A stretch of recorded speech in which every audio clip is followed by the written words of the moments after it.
अस्सलामुअलैकुम। मेरे channel फंटेस्टी world को सब्सक्राइब करें और मेरी कहानी आपको अच्छी लगे तो लाइक करना ना भूलिएगा। बारिश हो रही थी। बारिश ने बादलों को ढांप रखा था, जैसा कि बादलों को काले रंग की चादर ने ढांप दिया हो। ठंडी ठंडी हवाएं चल रही थी। हर तरफ अंधेरा ही अंधेरा था। लोग अंधेरे की वजह से बहुत ज़्यादा खौफज़दा थे। एक लड़का था, इसका नाम उमर था। वो सारा वाक़या एक खिड़की से देख रहा था, और जब वो बारिश को देख रहा था तो इसको अपने गांव वालों की बहुत ज़्यादा याद आ रही थी। वो सोच रहा था कि मेरा दिल कर रहा है कि मैं इस हवाओं में उड़कर अपने गांव वालों से मिलने के लिए चला जाऊं, मगर इसके वालिदैन इसको गांव में नहीं भेजते थे। उमर शुरू से ही गांव में रहा करता था। गांव में वो अपनी दादी के साथ रहा करता था। इसकी दादी माँ उमर से बहुत ज़्यादा प्यार करती थी। वो बचपन से अपनी दादी के पास रहा करता था। इसकी दादी माँ उमर से बहुत ज़्यादा प्यार करती थी, और उमर भी अपनी दादी माँ से बहुत ज़्यादा प्यार करता था। यूँ इसकी दादी और इसका बाप शहर में रहा करते थे, और इन्होंने उमर को दादी के पास छोड़ा हुआ था। दादी ने ही उमर को पाला पोसा था। अब इसकी माँ शहर में अपने पास उमर को ले गई थी, लेकिन वो अपनी दादी को ही माँ कहा करता था। इसी तरह दिन गुज़रते गए। उमर को अपनी दादी से बहुत ज़्यादा लगाव हो गया था। वो दादी को ही अपनी माँ समझता था, और दादी भी इसको अपना पोता नहीं, अपना बेटा समझती थी। जब उमर खिड़की पर खड़ा हुआ था तो इसको एक पीपल का दरख्त नज़र आया, जो बारिश में भीग रहा था। वो जब पीपल के दरख्त को देख रहा था तो इसको अपने गांव का पीपल का दरख्त याद आ रहा था। सारे गांव में इस पीपल के दरख्त के बारे में तरह तरह की बातें करते थे। कोई कहता था इसमें भूत रहते हैं, कोई कहता था इसमें जिन रहते हैं, और कोई कहता था कि इस पेड़ पर किसी ने अपना आशियाना बनाया हुआ है। ऐसा भी कहा जाता था कि अमावस के दिन इस पेड़ के नीचे जिन आते हैं, और कुछ लोगों का कहना था कि इस पेड़ से कई कई जिन्नात वगैरह हासिल होते हैं। गांव के लोगों का कहना था कि आत्मा इस दिन लोगों का शिकार किया करती है। अमावस की रात को आत्मा इंसानों का खून करती है, और सुबह को पेड़ के नीचे खून ही खून नज़र आता है। लोग इस वजह से बहुत ज़्यादा परेशान थे। कई लोग तो गांव को छोड़कर इन्होंने शहर में नकल मकानी कर ली थी। उमर खिड़की पर खड़ा होकर सोच रहा था कि शहर में भी जो ये दरख्त लगा हुआ है, इस पर भी क्या आत्मा का साया है, इस पर भी क्या आत्मा रहती है। ये सारे सवाल उमर के जहन में वक़ूफ़ पज़ीर हो रहे थे। गांव के लोग बहुत परेशान थे। कई लोगों के बच्चे इन आत्माओं ने खा लिए थे। इसी वजह से गांव के लोग अपने गांव को छोड़कर शहर में वक़ूफ़ पज़ीर हो गए थे। तब ही अचानक थोड़ी देर बाद उमर के कमरे का दरवाज़ा किसी ने खटखटाया तो उमर डर गया। उमर ने पूछा, कौन कौन? किसी ने कुछ भी जवाब नहीं दिया। थोड़ी देर बाद इसकी माँ ने कहा, उमर बेटा दरवाज़ा खोलो, दरवाज़े में मैं हूँ।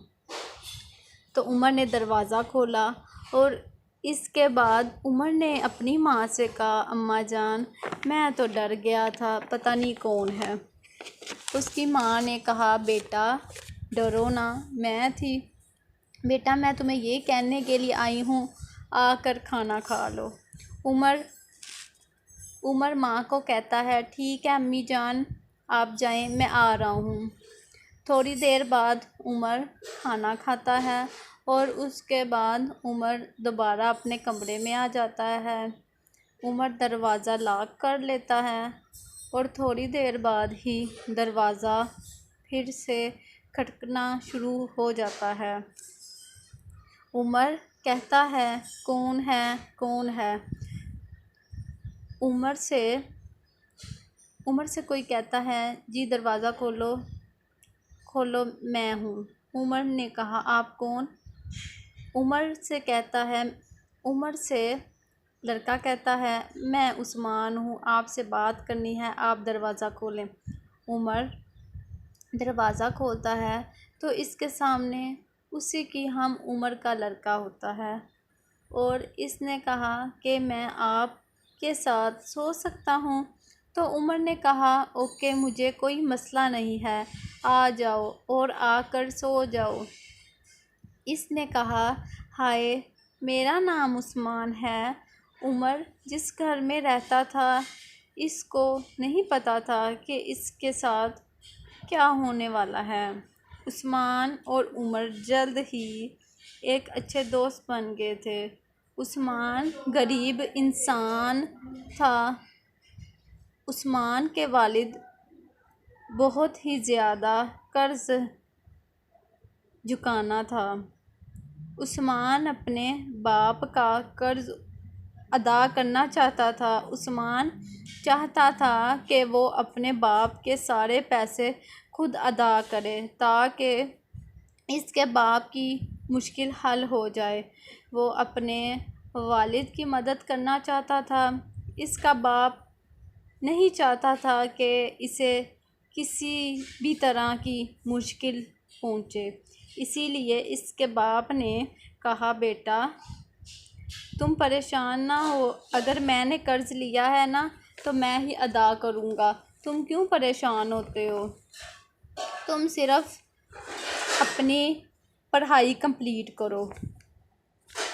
तो उस्मान कहता है, नहीं अब्बा जान, मेरा भी फ़र्ज़ है कि मैं आपका साथ दूँ। मेरे उस्मान, अपना मुंह बंद रखो और मेरे सर की कसम खाओ। मेरे सर पर हाथ रखो और कसम खाओ कि तुम बस पढ़ोगे, तुम पढ़ो। ये सारी बातें उस्मान ने अपने दोस्त उमर को बताई थी कि मेरा बाप एक कर्ज़दार है। मैं अपने बाप का कर्ज़ अदा करना चाहता था, लेकिन मेरे बाप ने कहा, अगर मैंने ही कर्ज़ लिया है तो मैं ही अदा करूँगा। ये सारी बातें उमर को उस्मान ने बताई। उमर की कहानी भी कुछ इसी तरह की थी, इसीलिए दोनों की आपस में बहुत ज़्यादा बनती थी। मगर इन दिनों उमर कुछ परेशान था। उस्मान ने इससे कई बार पूछने की कोशिश भी की, लेकिन उस्मान उमर को अपनी कोई भी बात नहीं बताता था। इसका रवैया कुछ बदल रहा था। कई बार वो जाकर पीपल के दरख्त को बार बार देखता। एक दिन जब वो स्कूल से हॉस्टल आया तो इसके सर पर पट्टी बांधी हुई थी। उमर ने उससे लाख पूछने की कोशिश की थी, मगर उमर ने उस्मान से कुछ भी नहीं कहा था। उस्मान ने नोटिस किया कि इन दिनों उमर बहुत ज़्यादा डरा डरा दिखाई दे रहा है। छोटी छोटी बात पर चौंक जाता है। इसका फ़ोन भी हमेशा साइलेंट पर होता था। अमामस की एक रात की बात है। आधी रात हो चुकी थी मगर उमर अभी तक परेशान रहा था। उमर, क्यों इतने परेशान हो तुम? मुझे लगता है कि तुम पागल हो गए हो। बात बात पे तुम डर जाते हो। मुझे बताओ रीज़न क्या है जो तुम इतना परेशान हो जाते हो? जब तुम्हारा फ़ोन बजता है फिर भी तुम परेशान हो जाते हो। बताओ ज़रा तुम्हें प्रॉब्लम क्या है जो तुम बात बात पे चौंक जाते हो? बताओ, मेरी बात सुनो। अगर तुम मेरे साथ अपना दुख या परेशानी शेयर करोगे तो मैं फिर तुमको अच्छा मशवरा दूंगा। लिहाजा तुम्हें जो भी कोई परेशानी है तो तुम मेरे साथ शेयर करो। मैं इंशाल्लाह तुम्हारी परेशानी को हल कर दूंगा। देखो ना, दोस्त ही दोस्त के काम आते हैं। बेहतरीन दोस्त तो वही होता है जो मुश्किल में हमारा साथ देता रहे। दोस्त तो वही होते हैं। लिहाजा तुम्हें इतना परेशान होने की ज़रूरत नहीं है।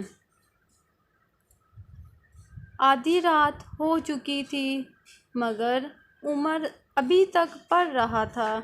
उमर हर वक्त पढ़ता रहता था। इसको पढ़ाई का शौक़ था। इसका मन हर वक्त यही करता था कि वो पढ़ता रहे। आज भी अकामस का दिन है। उमर अभी भी रात गए तक अपनी पढ़ाई में मसरूफ़ है।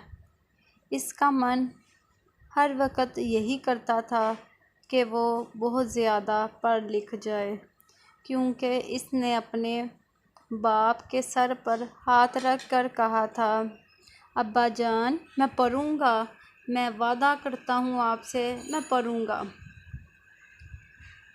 उमर अपने डिपार्टमेंट का वो हीरो था। सारे स्टूडेंट उसकी मिसाल दिया करते थे। लड़कियां तो इससे बातें करने का बहाना तलाश करती थी।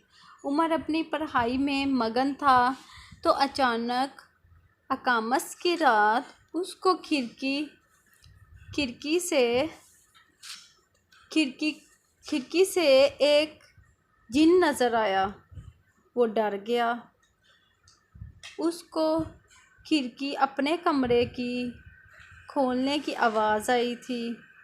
खिड़की से बाहर तेज़ हवा चल रही थी जो अंदर कमरे तक भी आ रही थी और बहुत तेज़ बारिश होने लगी थी। खिड़की को बंद करने के लिए जब वो उठा, इसने मन ही मन में कहा, बहुत तेज़ हवा चल रही है, क्यों ना हवा से लुत्फ़ अंदोज़ हुआ जाए। तो वो अपने डिपार्टमेंट से इसने अपने डिपार्टमेंट से इतनी बार कहा था कि ये खिड़की को बंद करवा दे, मगर इन्होंने बंद नहीं करवाई। अब सारी बारिश अंदर आ रही है और खिड़की भी बंद नहीं हो रही। वो खिड़की के पास खड़ा था तो इसको पीपल के दरख्त के पास एक साया नज़र आता है। ये साया एक जिन का होता है, लेकिन इसे जिन नज़र नहीं आता, इसे बस साया ही नज़र आता है।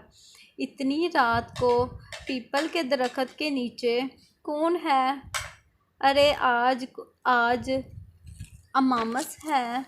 इधर भी क्या बुरी आत्माएं तो नहीं है? क्या इसे थोड़ा सा डर लगा। इसको पीपल के दरख्त के नीचे एक और साया नज़र आया था। अब वो बहुत ज़्यादा डर गया था। इसके चेहरे पर पसीने आने लगे थे। इसने कमरे में सोए हुए उमर को आवाज़ दी, मगर उस्मान वहाँ मौजूद ही नहीं था। इसे फिर से एक साया नज़र आया कि वो उसे बुला रहा है। बहुत देर तक सुनने के बाद भी इसको मालूम नहीं हो रहा था कि कौन है। मुझे आवाज़ें दे जा रहा था कोई। तो एक ख्याल इसके जहन में आया कि कहीं वो नैरस तो नहीं है।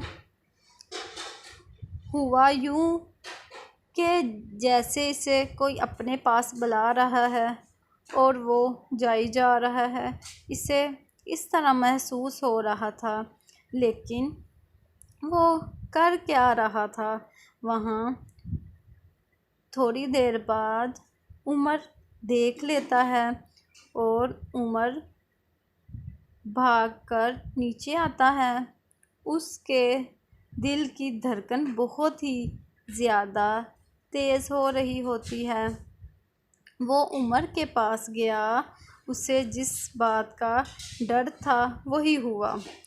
उस्मान दरख्त के नीचे आंखें बंद करके बैठा हुआ था। उसके चारों तरफ सफ़ेद रंग का घेरा था। हवाएं चल रही थी, बादल गरज रहा था। इसके पास एक आग रखी हुई थी। वो उस आग से बार बार कह रहा था कि बुरी आत्माओं मेरे पास आओ। ये लफ्ज़ वो बार बार दोहरा रहा था। ऐ बुरी आत्माओं मेरे पास आओ, ऐ बुरी आत्माओं मेरे पास आओ। ये लफ्ज़ उस्मान बार बार दोहरा रहा था। एक पीपल के पेड़ मेरे पास आओ, ऐ पीपल के पेड़ मेरे पास आओ, जल्दी आओ, जल्दी आओ, जल्दी आओ, जल्दी आओ। पीपल के दरख्त पर से हलचल होने लगी थी। दो कुत्तों के रोने की आवाज़ें आ रही थी कि अचानक से 3 साए उस्मान के सामने आए थे। डर के मारे उस्मान की आंखें खुल गई थी। उसने देखा कि इसके सामने काले रंग के 3 साए खड़े हुए हैं। उसके मुंह से खून निकल रहा था। उस्मान ने जब साए की शक्ल देखी तो वो ठंडा बर्फ़ की तरह हो गया। वो चीखना चाहता था, वो चिल्लाना चाहता था, वो लोगों से मदद मांगना चाहता था, लेकिन ऐसा लगता था कि इसके बोलने की हसरत ही ख़त्म हो चुकी है। वो लाख बोलने की कोशिश कर रहा था, लेकिन इसकी आवाज़ न जाने कोई सुन ही नहीं पा रहा था। वो साए अभी भी उस्मान को ही घूर रहे थे और उसी की तरफ भयानक आवाज़ें से कुछ कह रहे थे, लेकिन उस्मान साए के दरमियान बैठा हुआ था और साए इसकी चारों तरफ उस्मान को सायों ने घेरा हुआ था। तो अचानक से उमर आता है और इन सायों के दरमियान खड़ा हो जाता है।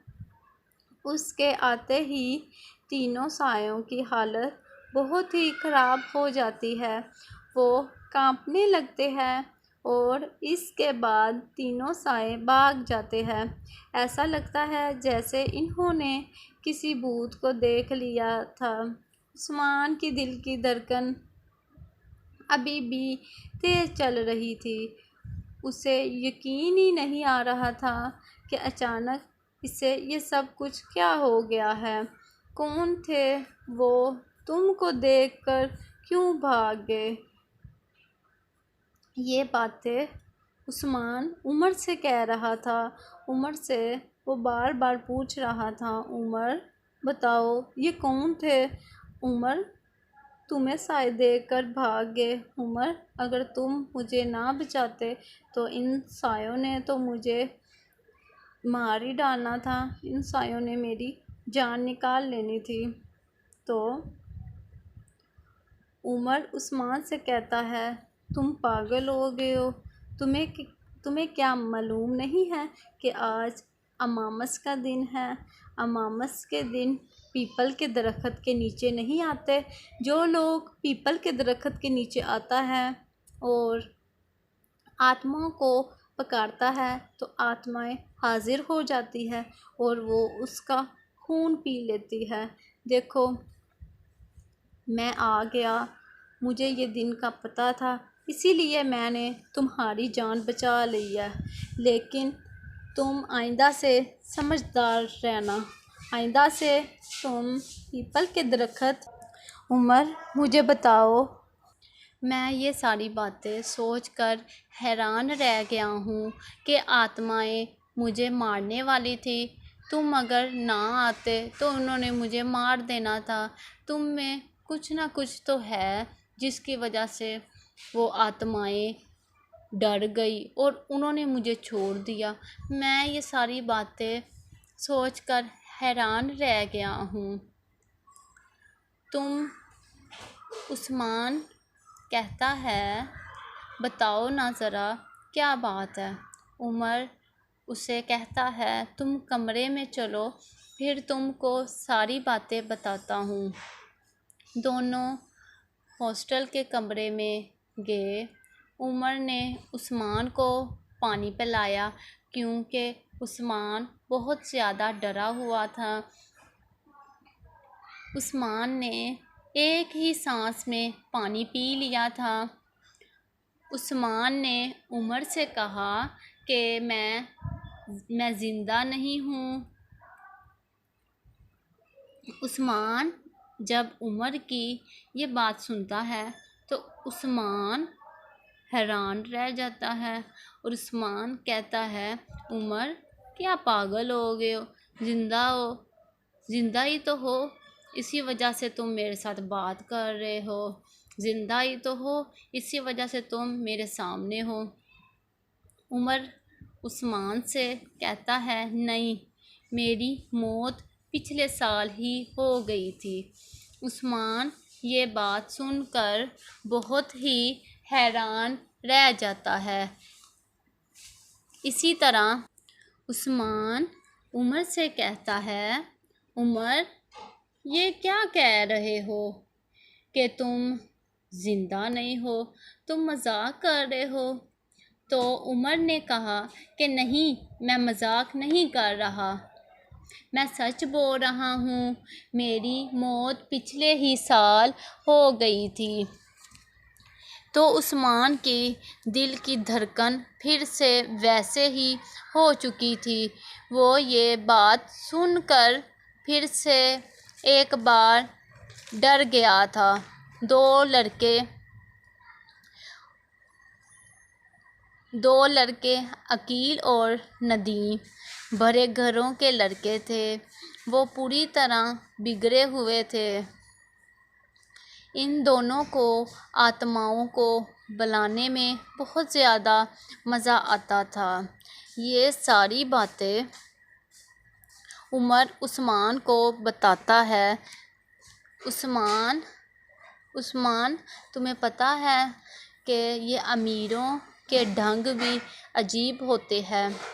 इन दोनों को दोस्तों को आत्माओं को बुलाने का शौक़ था। ये हर अमामस की रात मेरे से खेल करवाते थे। मैंने इनको मना किया तो इन्होंने मुझे बहुत ज़्यादा मारा था। वो लोग मुझे बहुत ज़्यादा डराते थे। वो मुझे कहते थे कि तुम पीपल के दरख्त के नीचे बैठो और तुम आँखों को बंद करो और फिर कहो कि ऐ बुरी आत्माओं आओ, ऐ बुरी आत्माओं आओ। ऐ बुरी आत्माओं मेरे पास आओ। कहना, अगर कोई इनकार करता तो वो उसको मारने पीटने लगते।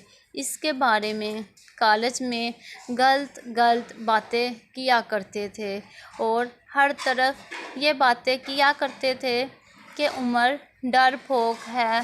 फिर वो इतना मजबूर कर देते थे कि हर कोई उनकी बातों को मना नहीं कर पाता था।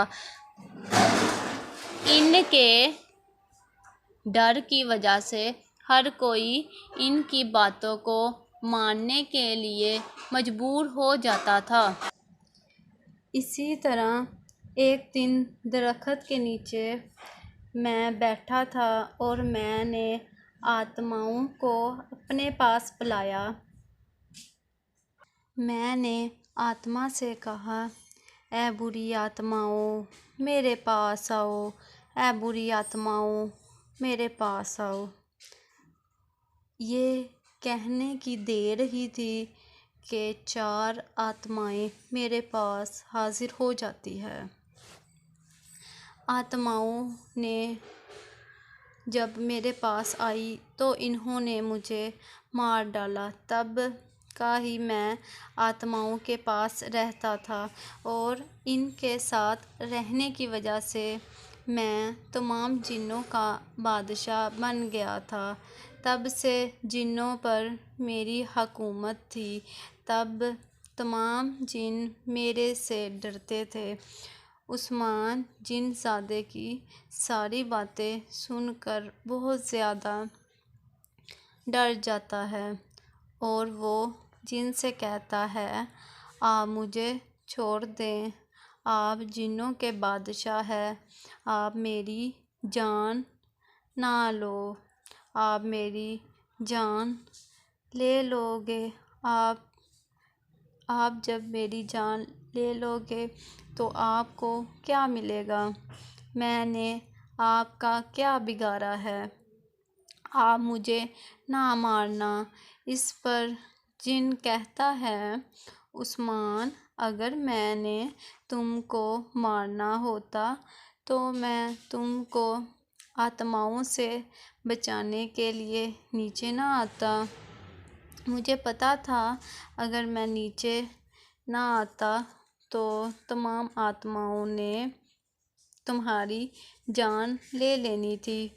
उस्मान, तुम फिक्र ना करो, मैं तुम्हारी जान नहीं निकालूंगा। अगर मैंने जान निकालनी होती तो मैं तुम्हारी मदद ना करता। इसीलिए तुम परेशान ना हो। जिन कहता है, मैं तुम जैसे लोगों की मदद करने के लिए आता हूँ। तुम्हें पता है मैं भी तुम्हारे जैसा एक मासूम सा लड़का था और मेरे माँ बाप मेरे साथ बहुत प्यार किया करते थे। मुझे पता है जब इन आत्माओं ने मुझे मारा था तो मेरे माँ बाप पर क्या बीती थी। मेरे माँ बाप हर रोज़ रोते थे और मुझे याद किया करते थे। तब से मैंने सोचा था कि मैं आइंदा इन आत्माओं से तमाम मासूम लोगों को बचा कर रखूँगा। इसीलिए मैंने उस दिन से तय किया था कि मैं मासूम लोगों की जान को बचाया करूँगा और मैं इनकी हिफाजत किया करूँगा और पूरी कोशिश करूँगा कि मैं लोगों की हिफाजत करूँ। इसीलिए उस्मान, मेरी तुमसे गुजारिश है कि तुम इधर से चले जाओ। इधर तुम्हारी जान को ख़तरा है। तुमको ये आत्मा मार डालेगी अगर तुम इधर रहोगे। लिहाजा तुम्हारे लिए बेहतर है कि तुम इधर से चले जाओ, अपने माँ बाप के घर में जाओ, इनके साथ रहो तो तुम ठीक रहोगे, जिंदा रहोगे। इसीलिए तुम अभी इधर से चले जाओ। उस्मान जिन को कहता है, ठीक है, मैं इधर से चला जाता हूँ। जिन्नों के बादशाह, आपका बहुत बहुत शुक्रिया, आपने मेरी जान बचाई। मैं आपका एहसान याद रखूँगा। ये कहकर उस्मान हॉस्टल से चला जाता है और उस्मान अपने घर अपनी माँ के पास आता है। इसकी माँ कहती है, उस्मान, तुम तो हॉस्टल में थे, तुम्हें तो छुट्टी हुई नहीं, तुम पहले ही आ गए हो। तो उस्मान अपनी माँ के गले लगता है और ज़ारो कतार रोने लगता है। माँ, शुक्र है मैं इधर खैर खैरियत से आ गया हूँ, उधर मेरी जान को खतरा था। आपको पता है हॉस्टल में मेरे साथ क्या हुआ? हॉस्टल में मुझे जिन्नों ने और आत्माओं ने घेर रखा था। मुझे वो मेरा खून करने वाली थी कि अचानक मेरा दोस्त जिनज़ादा मेरे पास आता है और वो मेरी मदद करता है। इसकी माँ कहती है, उस्मान, अरे पागल हो गए हो, कैसी बातें करते हो? अब तुमने जिन्नों को अपना दोस्त बना लिया है, क्या बात कर रहे हो? लगता है तुम पागल हो गए हो। उस्मान, बैठो इधर, बैठो इधर, रिलैक्स हो जाओ, मैं तुम्हें खाना देती हूँ। तो इस पर उस्मान कहता है, ओके माम। इसके बाद उस्मान खाना खाता है और उस्मान अपनी माँ को कहता है, अम्मी जान, मैं आपसे सच कह रहा हूँ, मेरा एक दोस्त था, उसने मुझे सारी बातें अपनी बताई थी कि मैं भी तुम्हारी तरह ही एक लड़का था। मुझे मेरे वालिदैन ने इधर हॉस्टल में पढ़ाई के लिए भेजा था। तो कुछ दो गुंडों ने मुझे घेर रखा था और इन्होंने मेरे से अपने काम करवाए, बुरी आत्माओं को मेरे से बुलवाते थे। इसी तरह जब मैं उनको बुलाता था तो इन्होंने मुझे मार डाला था। मैं कई सालों से मर गया हूँ अम्मी जान। वो एक जिनज़ादा था, वो जिन्नों का बादशाह था, इन्होंने मेरी जान को बचाया है। तो इस पर इसकी माँ अल्लाह ताला का शुक्र अदा करती है कि अल्लाह ताला तेरा शुक्र है, मेरा बेटा जिन्नों के बच गया और जिनज़ादे ने इसकी मदद की। और उस्मान, इसकी माँ हंसी खुशी अपनी ज़िंदगी बसर करते हैं। यूँ कहानी मुकम्मल हो जाती है। अगर आपको मेरी कहानी पसंद आए तो लाइक करें, सब्सक्राइब करें। शुक्रिया।